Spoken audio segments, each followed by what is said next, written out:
You are watching an Al Bear review. Cue the music. Ah.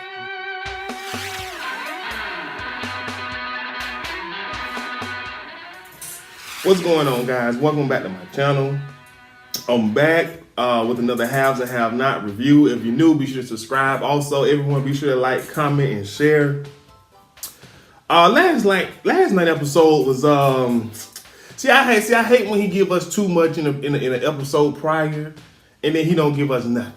But I can't complain too much. But I'm gonna get into it. I'm gonna try to make the review as funny as possible as I can, because I be cracking up when I be watching the show, like, seriously. So the show, basically picks up where it left off. Hannah is asking Mitch, like, boy, what did you say? So obviously Mitch don't want to tell her. Mitch like, nothing, Miss Hannah is nothing. So Hannah tell Mitch to shut up and tell her, what's going on. And so Mitch tell her, or either Benny was like, you heard it right. Jim Cryer sent somebody after me, or whatever the case is. So she asked Mitch, how does he know this for a fact? Now, before I get to it, my thing is with this question is, Hannah, your son, your baby boy, your precious favorite child you believe that he almost died. I mean, that was the belief that, we thought he got shot, but you know what I'm saying? So why are you even asking? Why? Like, when he said Jim Cryer did this, you should have been all up, rage or whatever. But anyways, and y'all know I'm gonna get into Hannah a little bit later in the review when she arrived, well. So anyway, so he tells him that his family is connected. That's how we know. So Hannah so Benny was like, Mama, don't worry about it. I got it. Hannah say, boy, look at him. You ain't gotta worry about nothing, because I got this. So part of me was like, okay, you know what I'm saying, Hannah, win me over. Let me see how you got this. So Hannah storms out. And I'm assuming she head into the Cryers. So Benny was telling Mitch, man, go stop my mama. And Mitch said, man, I can't stop her. That's a black woman who mad, a black angry woman. What am a white boy supposed to do? You know what I'm saying? And he right. Now, he ain't say it like that, but y'all know I got to throw my own little twist on there. So Benny tells him, like, look, we finna go. We finna go to the Cryers to make sure, nothing stupid happens or whatever the case is. So moving on, David is on the telephone. I'm assuming he's on the phone with this guy Benji, right? Who he asked Jim about it. He basically telling Benji that he needs something done ASAP to a police officer who's been harassing his son. And he just said he needed done ASAP. So anyway, Madison runs into Jeffrey walking down the stairs, and he tells Jeffrey that his dad wants to see him. And Jeffrey just asking, Jeffrey looking like, did you snitch? Did you tell my daddy about the little situation that happened? And of course, Madison, he was like, dad just want to talk to you. I didn't say, but Jeffrey already know what's up. So Jeffrey gets mad and, tell Madison, like, man, I ain't want you telling my dad, because I don't want him to have to handle, you know what I'm saying? Your dad doing this. Oh, so yeah, Jeffrey gets mad. And basically, Madison say, man, your daddy can help you with this, whatever the case is. And so I'm trying to read my notes, y'all. Excuse me. So anyway, so then Jeffrey hit him with a comeback. He was like, only why you told is because you want me to be with you. You want me all to yourself. So then Jeffrey proceeds to tell Madison that his dad is ruthless. Like, that's another reason why he shouldn't have told. So David calls Jeffrey into the room, and Jeffrey tells Madison, like, look here, hey, we ain't done talking. Now, you know what I'm saying? Listen, I'm not here for Jeffrey trying to big on big somebody. That's basically what he's trying to big on big little Madison. I'm not with this love train. I'm really not. But Jeffrey, come on, man. For one, how many times have you expressed that you don't really care or love Justin? It's just a situation where he took advantage of you, and it just turned into this crazy situation. How many times has that happened? Now you got somebody that genuinely wants you for the first time, who's not crazy. Wyatt didn't want you. Madison, we got Justin. He just, wanted to use you as this little sexapade type of person. But you got somebody that's really, trying to be with you, man. Like, come on, soften up a little bit. But like I said, I'm not here for Jeffrey trying to big on big nobody, because he ain't about that life. He is not. When he had chances in prior season to big on big somebody, he didn't. He shrunk. You know what I'm saying? So now he dealing with another guy that's, homosexual, whatever you want to call it. He trying to big on big him. I ain't with that. So anyway, David asked Jeffrey, you know what I'm saying, is this something that he should know about that happened last night? So obviously, Jeffrey was like, nah. So David was like, man, look here, dog. Son, you my son. And you've been covering up for this dude, you know what I'm saying, a little bit too long for my liking. So he asked Jeffrey, you know what I'm saying, did that boy point a laser at you? And Jeffrey, see, this is, look, if my thing is, Jeffrey trying to handle this situation by himself, he need to handle it. You know what I'm saying? He just keep, you know what I'm saying? What's the phrase I'm looking for? He just kind of like keep giving Justin an inch, and Justin taking miles. You know what I'm saying? Like I ain't really what the best reference I try to use, but I mean, Jeffrey isn't doing anything to put a stop to this. You know what I'm saying? At least hit him, kick him, hit him in the nuts or something. Do something. So anyways, Jeffrey goes on to tell him that, you know what I'm saying, that he talked to him and he was just pulling the laser or whatever for, just to get my attention. And David said, no, he was pulling a laser to send a message at you that I'm not comfortable with. You know what I'm saying? So Jeffrey's still defending him, saying he's harmless, and asked David what he's going to do. And David said, I'm going to make sure that he know the cost of harassing my son. Now get the hell up out of here. You taking up for this little chump that don't need to be taken up for. And my thing is, once again, Jeffrey, if you trying to handle the situation, you got to handle the situation with everybody, because at this point, everybody knows exactly what's going on. Your daddy knows. You just got, come on, you have to do something to make everybody feel like, okay, Jeffrey can handle this. But you haven't done anything other than enable the boy to keep actually going further and further with the shenanigans that he's, you know what I'm saying, he doing. You know what I'm saying? Like, you doing nothing but enabling him. So anyway, Jeffrey leaves because David told him to get the hell up out of here. I'm tired of seeing your face. You're lying to me about I look at, get the hell out of my room, boy. That's what David told him. So he goes out to talk to Madison. Madison's saying that he's sorry. And Jeffrey telling him, you don't know what you did. First of all, you keep telling us that you don't care about Justin with your actions toward Justin and what you telling Justin. So what's the big deal if, you know what I'm saying, your daddy chitty, bang, the little fella? You know what I'm saying? So, Madison just like, I'm trying to keep you safe. And like I say, I'm not here for Jeffrey trying to big on big nobody. He gonna tell Madison that he don't know him.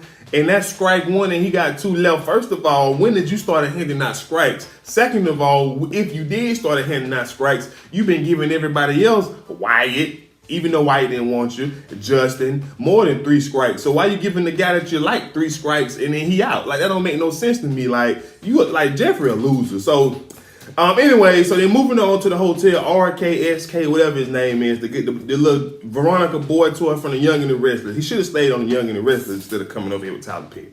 But anyways, he telling Broderick or whatever, Catherine boy to her name, because about 2 or 3 of them, I don't know their names, but he telling him that he gonna leave Veronica alone because she tried to burn him. So, as he telling him this, he noticed that he sees Justin in the crowd, and he asked, oh boy, like, can you handle that? Like, you know what I'm saying? Like, that's the officer. And the boy was like, man, look at that. I'm going on break. It's your turn to handle that. So, long story short, so RK go over to holler at Justin, like, can he help him get him a drink? And Justin told him, give me a drink, find the empty room, and let me know what the room number is, and we gonna meet up in there so you can do what I did to you back at the police station or in the police car, whenever it was. So, RK was like, he ain't doing that. You know what I'm saying? He said he's not gonna let Justin do what he did to him at the police station again. And Justin was like, yes, you are, especially once I get you in that room. And you know what I'm saying? At this point, listen, I do have to ask myself, Tyler Perry, what the hell is going on with your writing? It just seems like week after week after week. Like, is this the angle? Is this the direction that you want this show to go into? You know what I'm saying? Because if it is, oh, Lord, have mercy. I'm going to need you to have some people to help you write better. Because, like, at this point, everybody is tired of Justin. You can't keep him. Okay, anyway, let me get back to it. So, yada. So, anyway, so Justin tells him, He was like, look, if you don't do what I ask you to do or do what I tell you to do, I'm going to go tell your manager who you really are. So he goes and tells him. He goes and tells Broderick or whatever the manager name that, you know what I'm saying, y'all hired this guy. I'm an officer. He has a rap sheet longer than, you know what I'm saying, whatever you want to compare it to. So, you know what I'm saying, Broderick told SJ, let me holler at you in the back, and basically told SJ to play nice, do what he says, and RK like, man, my back don't swing that way. I'm not dealing with men at all, and I mean, I don't even want to comment on that scene. Come on, man. The man telling you what the man trying to do and yada yada. I don't know.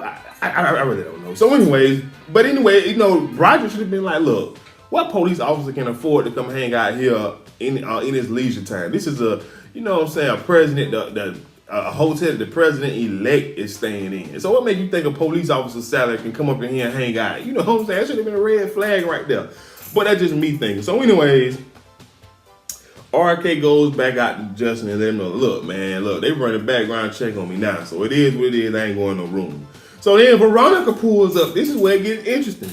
Veronica pulls up and sits at the table that Justin is sent to and asks RK, what this little girl right here talking about? Hey, what this little gal talking about? So she was like, oh, so you just gonna stare at me? Do you like what you see or something? Oh, my bad. No, you don't, because you don't swing this way over here. You like the sword fight, however you say the word, sword fight. You know what I'm saying? That ain't what she said. That's just me throwing that in there, y'all. That's just me. So anyway, Veronica had asked RK to bring some coffee, so he brought it to her. And Veronica, you know what I'm saying, she coming out, you know, listen, when Veronica step in the room, she steps in the room. She tell that little boy, she said, pour my coffee. And of course he said, I ain't pouring nothing. So Veronica was just like, I'm going to say the word. I'm going to say the B word. Cause she said, stop acting like a little bitch.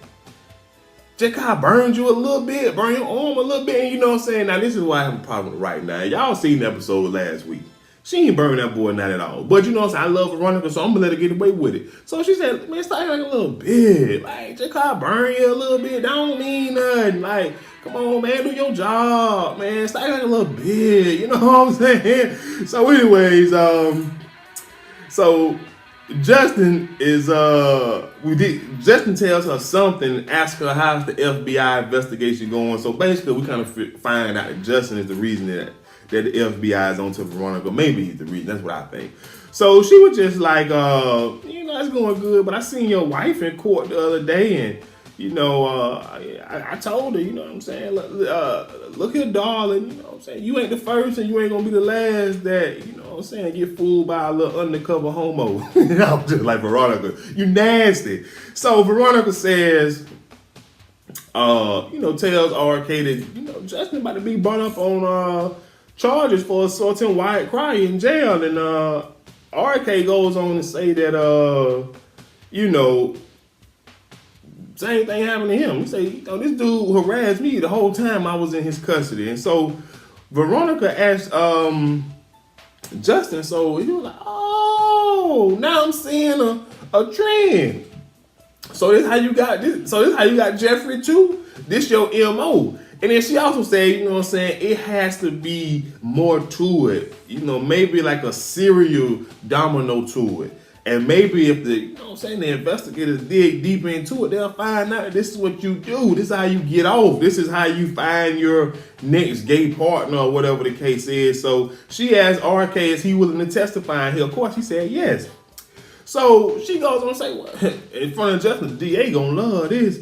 And so Justin just can't take it no more. So he's throwing, he gets up and he leaves. So Veronica was like, walk, bitch, walk, bitch. Walk, big, walk. You know, she taunting him. So then, you know, she asked SK or RK did he really do that to him, and he was like, yeah. And then so she goes on to say one down and one to go. So I'm assuming she planning on taking Justin down. And see, I don't know if the other one is David or Jeffrey. See, it's hard to say. But anyways, moving on. So Veronica tells RK that she came to apologize. The grits thing is a thing from the 70s, and it's a justice of love. He tells her that, he tells her that, you know what I'm saying, she be acting a little different, way that she's somebody else when she started to drink. And she say, nah, I'm just Veronica. You just pissed me off. Like, I told you to leave and you didn't leave. So anyways, he was like, well, look, I ain't going back to your house. I know that's why you came here, because, you know what I'm saying, you want Big Daddy to come back. And she said, I ain't come here for you to come back. I came here and I bought these 2 undercover agents to arrest you if you don't, you know what I'm saying, come up with my jewelry. So of course he denied. And he came clean and said he took it to the pawn shop. And so she tells him, because he was like, she told him to go get it. And he was like, okay, let me go holler at my boss. And she said, take your ass to the pawn shop and get my things. And so he said, okay, let me check my boss. He said, She said, take your ass to that pawn shop and get my stuff, boy. You know what I'm saying? So, and she told him, if you don't go, you going to jail right now. So he got a decision to make. And if I'm him, I'm going to get Miss Veronica Harrington things. So anyways, moving on, still at the hotel, Kat and her little boy toy, you know, they about to go look at some rooms. They about to go do the nasty, right? So she asks, where's Rodrigo or whatever his name, because Miss Cat trying to catch another 3. So RK comes over and telling Brody that he needs to leave, and basically he was like, go, you see I'm doing something, man. You see I'm with my baby, like, go on now.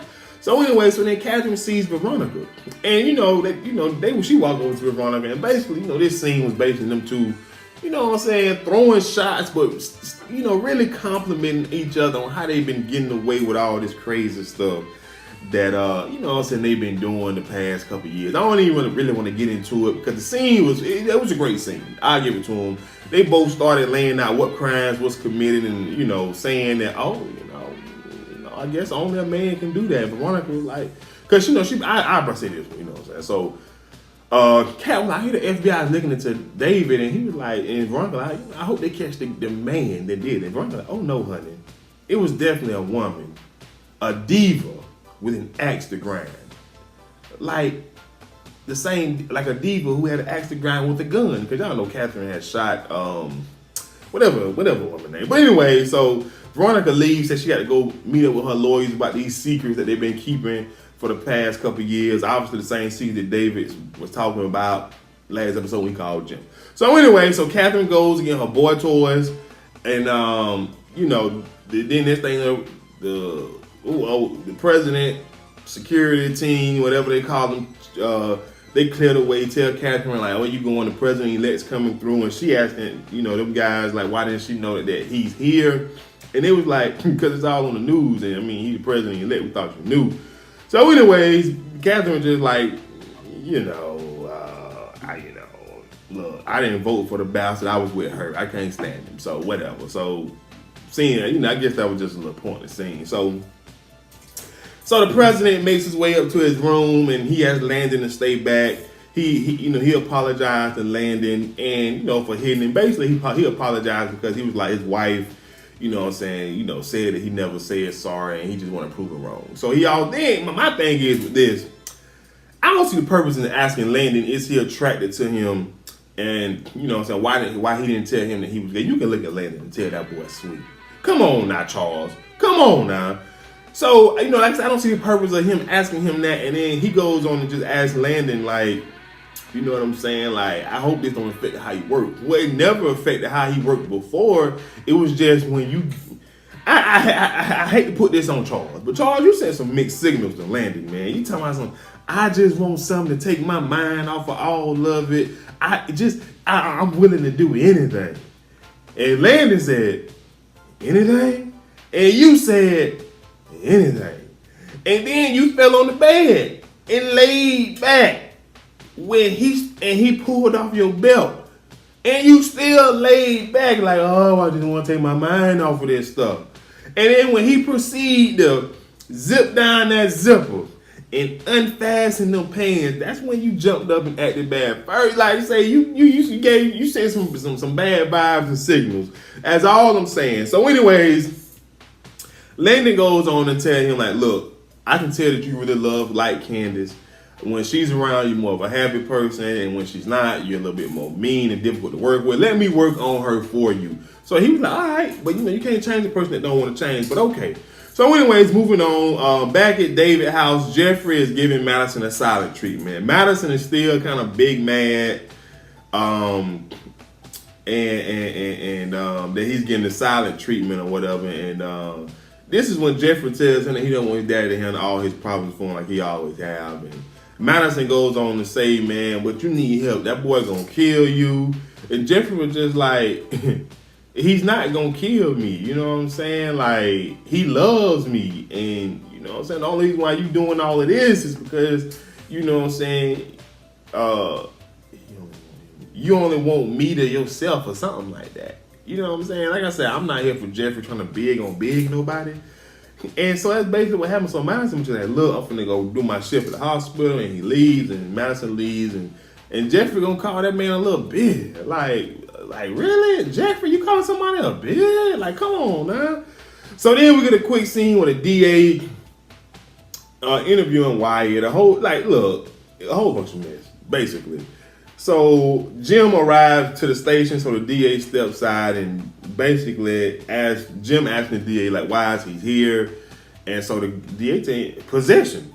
And Jim says, you know what I'm saying, but he doesn't have a prior, which is not true. Wyatt was in jail before Jim for running over. I forget what exactly the charge was, but when the Malone guy wanted to kill him, Wyatt has been in jail, and they know about you guys covering up, you know what I'm saying, the murder of the little girl and running over binges. So I don't understand where Jim coming from. So anyways, they get into this little back and forth that was just pointless to me, because basically the DA said, I know you got the evidence.